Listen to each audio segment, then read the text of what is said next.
People freezing to death. The life-threatening struggles of homelessness in the cold. How Columbia shelters are preparing. Trying to rally the team. Colder weather is creeping back as we head into tonight. What to expect? And battling food insecurity. This winter, how SNAP benefits are helping those in need and those giving back. Carolina News starts right now.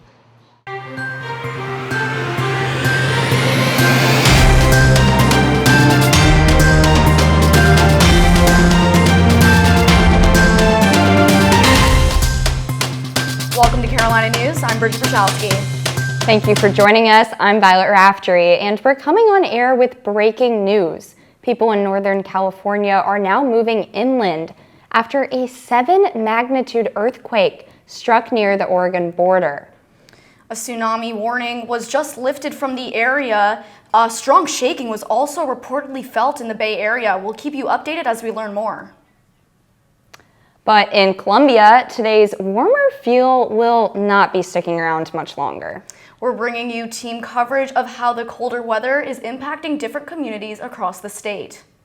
Our Jackson Green's expecting it to dip into the 20s. Jackson, what do you have? Yeah, guys, and while it's not too bad out here right now, not quite that slap you in your face when you walk out the door temperature. We're sitting at about 58 degrees. Feels more like 53 with some wind chill. That's not going to hold for long, though. Tonight, we're going to see those temperatures drop as we reach the 11 mark, as we reach the 12 mark, especially after that sun sets. We're going to see them drop first into the 30s, then into the 20s, and it's only going to get colder. I'll have more on my full forecast coming up later tonight. Talk to you guys in a bit. For now, back at the desk. Thanks, Jackson. Now, these freezing temperatures can mean life or death for Columbia's homeless population. Some unable to check into shelters depending on guidelines, then left sleeping in the cold. Our Emily Tart has the brutal reality of their ongoing struggles this winter. And people freezing to death. I mean, literally, they go to sleep at night and freeze to death. After losing a parent to drug addiction and another to COVID, Michael Smith has been homeless for 2 years.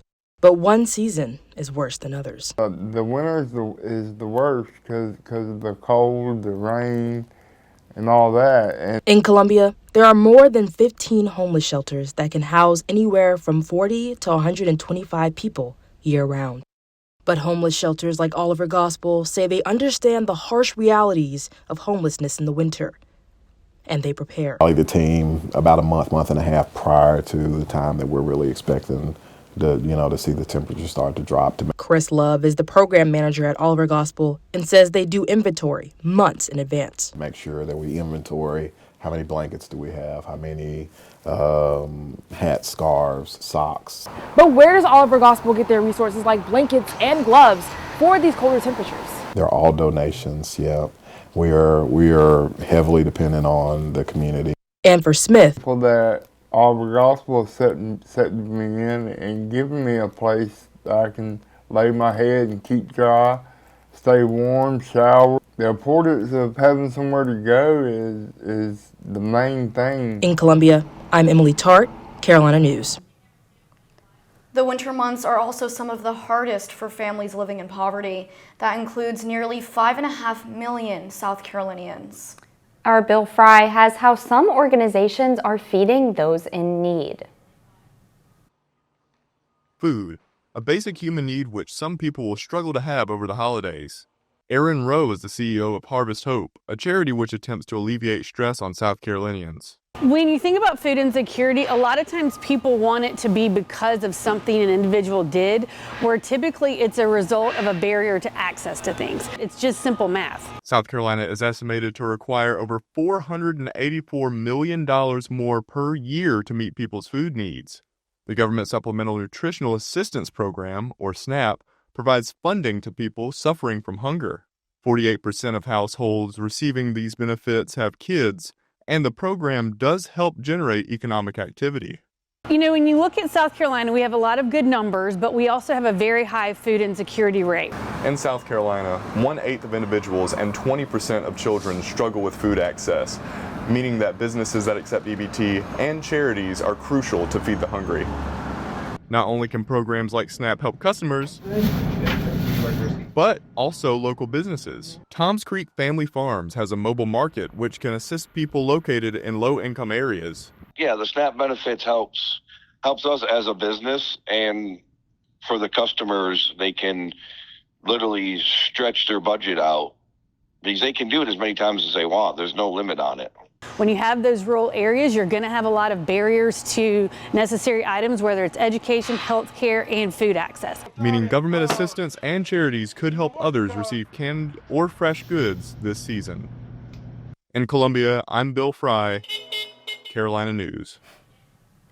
If you are battling with food insecurity, you could also be eligible for SNAP benefits to help make ends meet. Outside of food insecurity, a different quality of life issue is becoming a growing concern in West Columbia. New rules could be coming to how the city's vape shops run. It wouldn't allow the businesses to open within a given distance of homes, other smoke shops, schools, and churches. City Council voted unanimously on the ordinance last night. This move is also similar to Forest Acres and Columbia's guidelines. But the staff say it's unlikely the city will take up the measure for another reading until next year. And in statewide government, the South Carolina Senate is seeing its largest freshman class in recent years. 13 freshman senators will soon take their seats. That includes 9 Republicans and 4 Democrats. Branch leaders say they plan to tackle issues like tax reform and private school funding. The GOP will also hold a supermajority for the first time in more than 150 years. But Democratic Senator Russell Ott says that won't stop his party from creating a better life for future generations. To make sure that they have opportunities to stay here in this great state one day, if that's what they choose to do. Yesterday was the last time lawmakers are scheduled to meet this year before the new legislative session starts next month. And also seeing a new addition, University of South Carolina's athletics, now getting a taste of Texas. USC officially confirming in the last hour Jeremiah Donati, the athletic director at Texas Christian University, is taking over the position here at Carolina. It comes after Ray Tanner stepped down in September, and coming up later in the show, an in-depth breakdown of Donati's background and his plan to uphold the Gamecocks' legacy. Whether it's biking to stay in shape or to get your way around, you know it can be risky riding alongside roads. A new report ranks Columbia as the 12th most dangerous city in the U.S. for pedestrians and bike riders. But our Grace Berkery shows the new changes aimed at making the city safer. Columbia may not be known as a walkable city, but that's something local leaders hope to change. It feels safer to take a walk here.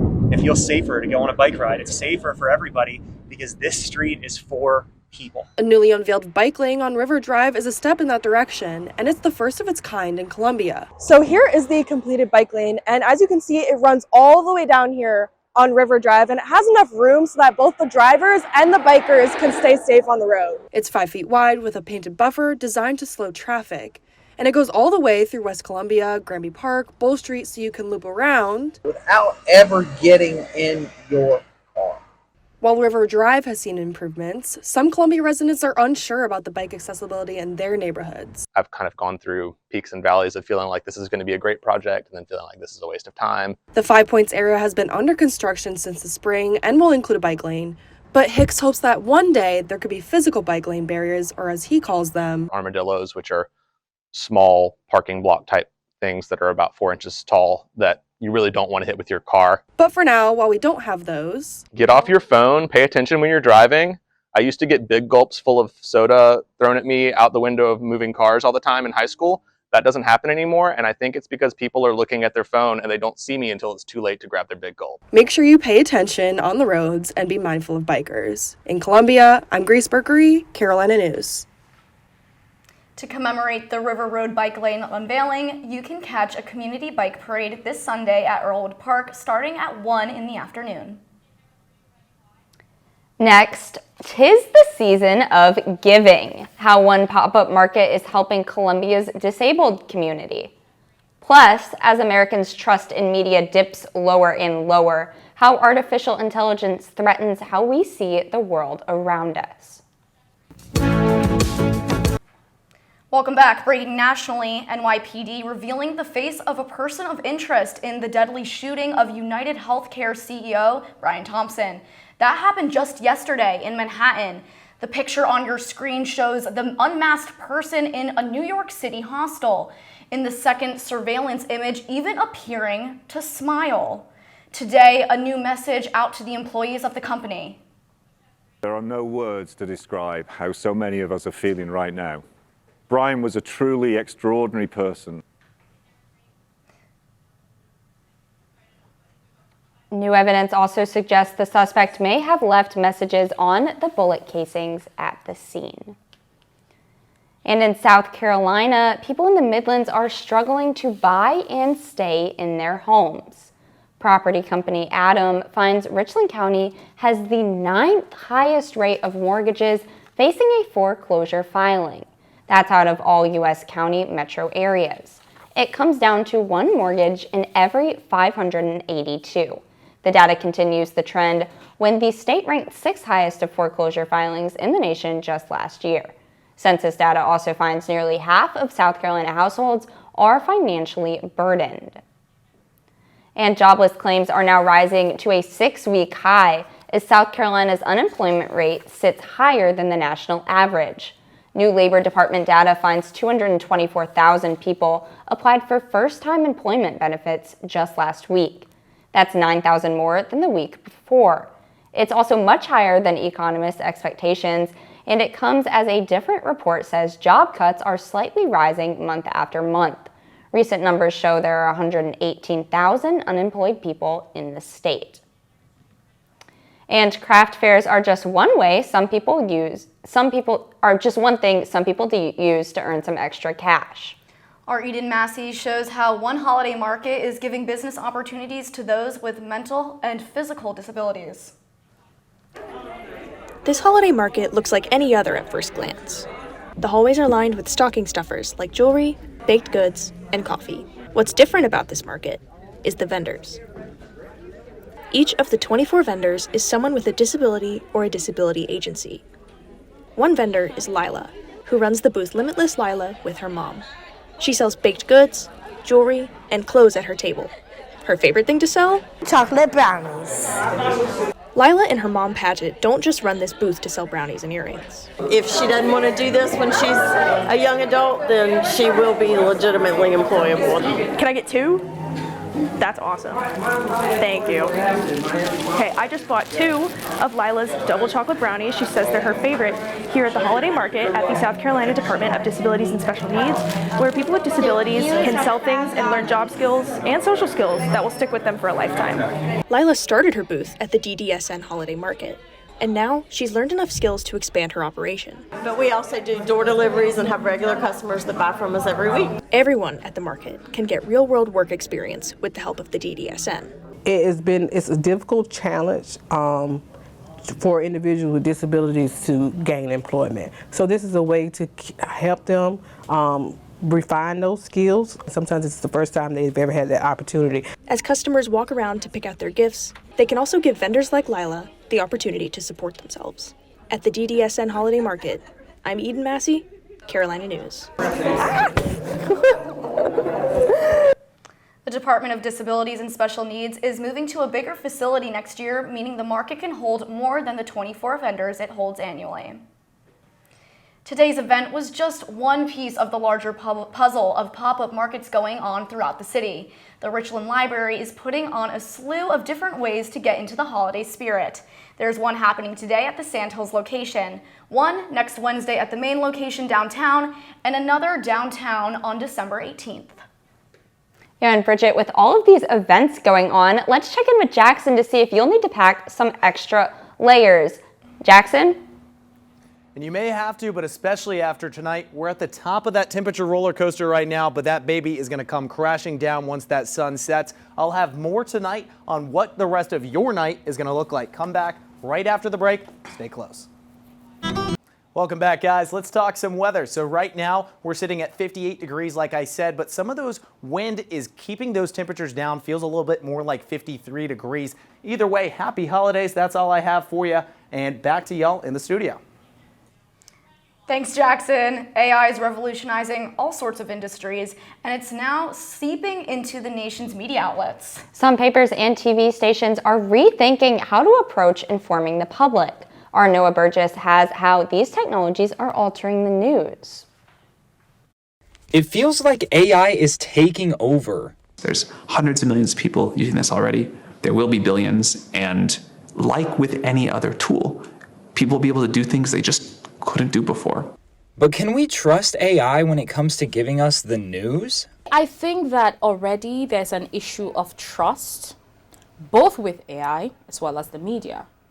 Chinwendu Akalano is a digital media expert at the University of South Carolina. Instead of paying an editor or, a reporter to go get news, you can just get the AI to do it. So does this technology threaten the jobs of journalists? I think it would threaten the nature of jobs, not necessarily jobs. One way a journalist might use AI to work faster is by copying a longer news article like this into ChatGPT and getting a much shorter summary. The New York Times says they use AI to summarize stories and scan data, but that this is always done with human oversight and review, because AI has flaws. It's not verifiable. So it creates, I think, a problem. It's not just replication, it's replication without knowing what exactly it's replicating. So journalists aren't on the way out, but they will need to adapt, knowing how to use these tools in an ever-changing industry. In Columbia, I'm Noah Burgess, Carolina News. Akalano will publish her research in an academic journal when it's finished. She hopes to be done by September. Sports is next on Carolina News. South Carolina high school football playoffs are nearing their end, and Gamecock women's basketball had their tough 2-game stretch. And South Carolina's new athletic director, Spencer Ball, has all that and more after the break. I think it's just... And welcome back to Carolina News. Time for sports. The rumors have officially come true. South Carolina has confirmed Jeremiah Donati as its 31st athletic director in school history. Now that's all for sports. Back to you at the desk. After the break, you say tomato. I say tomato.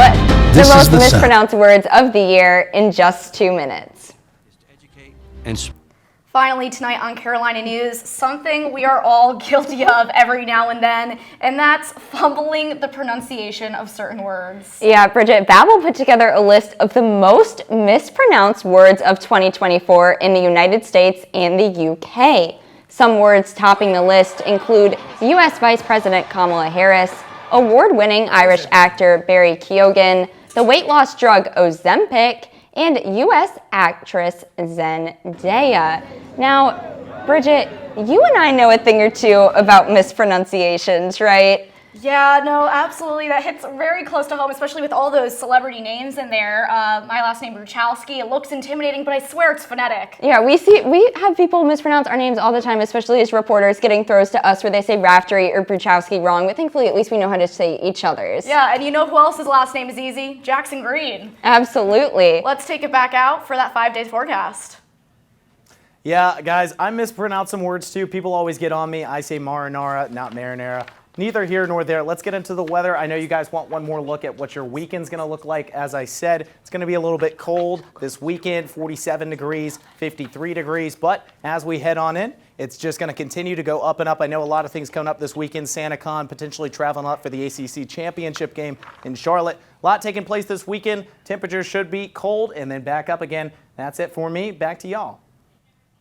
Thank you, Mr. Green. Thanks so much for being with us. See you tomorrow at 4. Have a great evening.